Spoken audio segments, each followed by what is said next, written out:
Welcome back to Nights with Chris Boyle. Joining us now is John Koufos. John is a criminal justice expert, a lawyer, and the head of the Cottage 4 consulting firm. John, thank you so much for joining us. Good to be with you. Thanks for having me. Yeah, it's a really exciting time to have you on with the new Trump administration in. It's the second Trump administration. Last time he had a real focus, especially toward the end of his term, on criminal justice reform. Now, obviously, it's a very different brand of criminal justice reform than the things that Democrats traditionally propose. But talk to us a little bit about your background in criminal justice. I know you were actually a prisoner yourself at one point. Is that right? That's right. That's right. Yeah, my first career was as an attorney. I tried many cases in New Jersey, gangs and organized crime cases and things like that. What had happened was back in 2011, I was at the top of my career, but at the bottom of my personal life, a completely functional alcoholic. And 2011, I crashed my car driving drunk, hurt someone, lied about it for 3 days till I came off the bender and turned myself in. And, God found a path for me. The person I hurt lived. They're not in a wheelchair. They went on to do great things in their own life. No thanks to me, by the way. And I made it my mission to get myself clean and take whatever punishment was in my path. And I pled guilty at my first appearance and was sentenced to 6 years in New Jersey state prison system. I was fortunate in one way to not have a wife or kids at that point. I'm blessed now with a wife and two little girls. And I went off to prison. Through the grace of God, I was paroled after 17 months, which I did not expect, and dedicated my life to public safety-focused criminal justice reform since that day. Wow, that is an amazing story, a harrowing story, but an amazing story of recovery, of putting your life back in order. So it makes a lot of sense. Lucky. And that's what we want for people who do wrong, right? I mean, in the United States, obviously, we have a criminal justice system for a reason. We want to put bad guys away, but it's not just that. We want to help correct people when possible, as well as put bad guys away.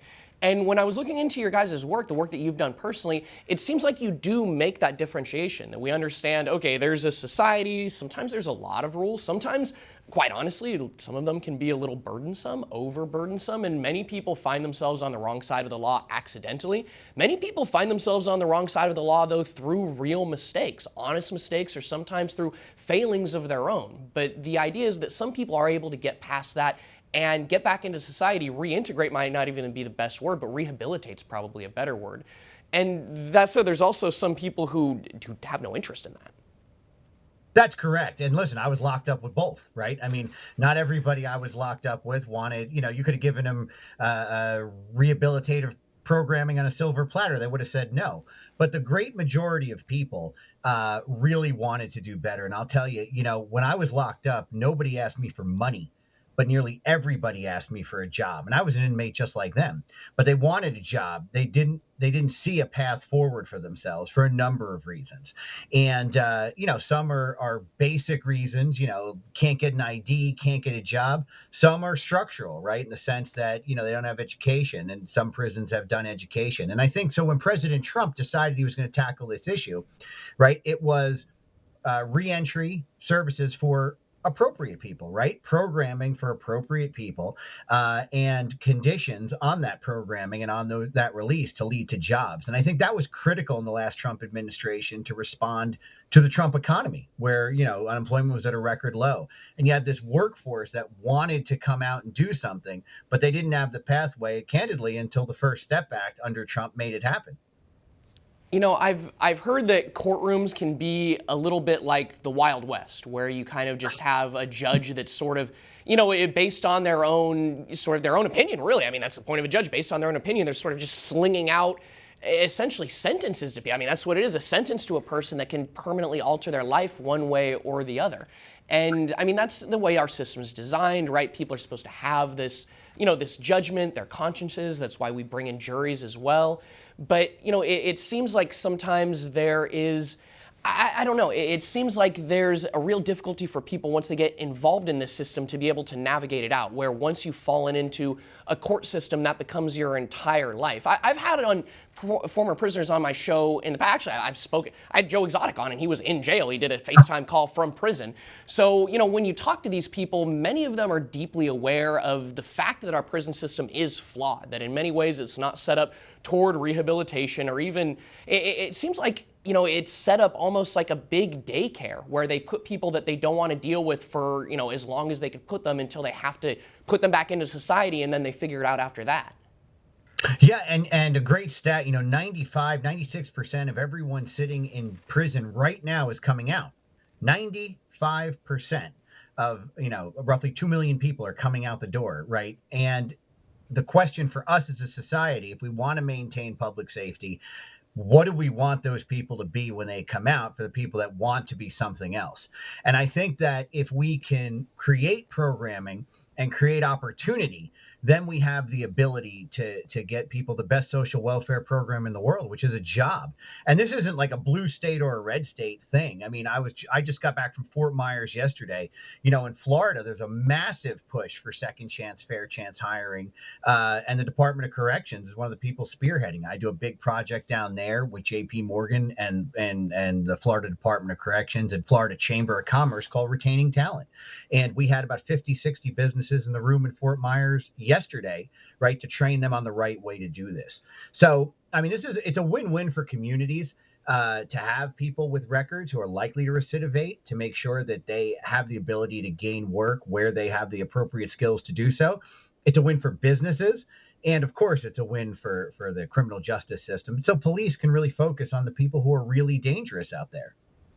And that is something that needs to be said too, because there is that dangerous population. We've all seen it, and there's the reality that, even among the population that might be less dangerous, there also needs to be rehabilitation before these people are let out. If you don't have proper rehabilitation in mind, and that's not just talking about reentry, it's also talking about like mindset creation. If you're just creating a prison that's essentially a daycare where people go and, and hang out with other, shady dudes or bad dudes or dudes in bad circumstances, then it creates not just a revolving door, but one where there's a mentality of, where the prisoners, I imagine, are just kind of shrugging their shoulders and saying, well, this is a system that I'm part of. I might as well make the best of it and live my life. Actually, I want to show you a video that I found. I don't know if you spend a lot of time on social media. Probably not as much as I do. I hope not.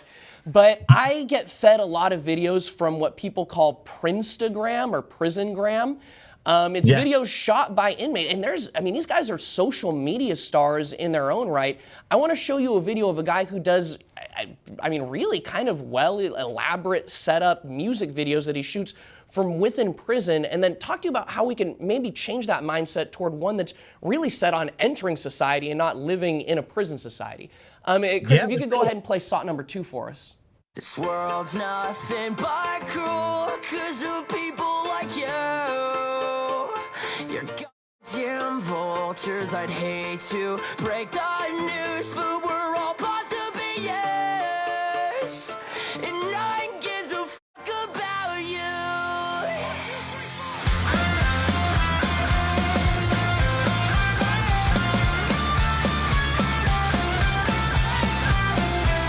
As you sit down at your desk, throwing gum at the suppressed. I know your daddy raised his hand, so let's make stories in bread. Wasted all my teenage years, got picked apart by my peers. Another roadkill for you selfish pricks who feast on our flesh. If I could have worn mascara without getting beat to shit, I could have had a chance to live this world's nothing but cruel 'cause of people like you.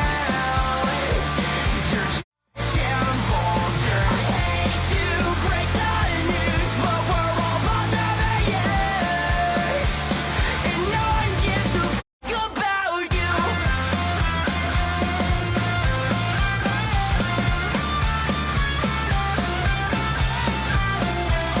As you sit down at your desk, do you feel that sound in your And this is a content creator with tens of thousands of followers on Instagram, apparently allowed to do this at some level. And the guy looks like he's having the time of his life, for lack of a better word. How do we how do we change prison from being a place where criminals go for some sort of weird form of vacation? Sure. Well, other than the shank, I think that's a pretty good video, right? I saw that. I haven't seen one of those things get sharpened up in a long time. I started to get PTSD watching that thing, man. But and I want to hire this guy as my own Instagram guy. You know what I mean? I think it would boost my followers. But your point is really well taken. I think you're going to, we're seeing like a lot of what we call street education come behind the wall. I mean, Google's a really good example, right? Google has this whole Google Classroom platform, the same thing you'd see in when you went to college, right? And now they're putting it in Michigan, or they put it in Michigan, Ohio. It's going to other places. So we're starting to see street education come behind the wall, right? Those cell phone videos, I don't know if that was a sanctioned video. I mean, to me, that might have been a contraband cell phone. So that guy might have other problems. But overall, that doesn't take away from his creativity. If you look at groups like I talked about Google, there's a group called The Last Mile teaching coding behind the wall. They started at San Quentin, of all places. Oh, that's cool. There's a lot of action going. But what has to happen is we have to increase, candidly, the ability for prisons to allow protected Wi-Fi and broadband behind the wall, because the number one thing that's preventing education from coming behind the wall is the inability to connect. And I look at it like this: if the Googles of the world can secure the National Security Agency, or can secure the Department of Defense with their programming, they can certainly secure a prison, right? So I think we could have that programming come behind the wall at scale, and I think that's the next phase. That's a fascinating proposition, especially with all of the investments that the current administration is putting into AI development. I mean, there's a huge potential for future there.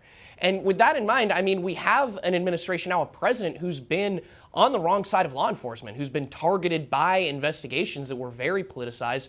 I want to get your insights into what we might look forward to from a Trump 2.0 prison justice reform system. We're going to have to take a super quick break, though. Folks at home, you're not going to want to miss this when we're back in 2.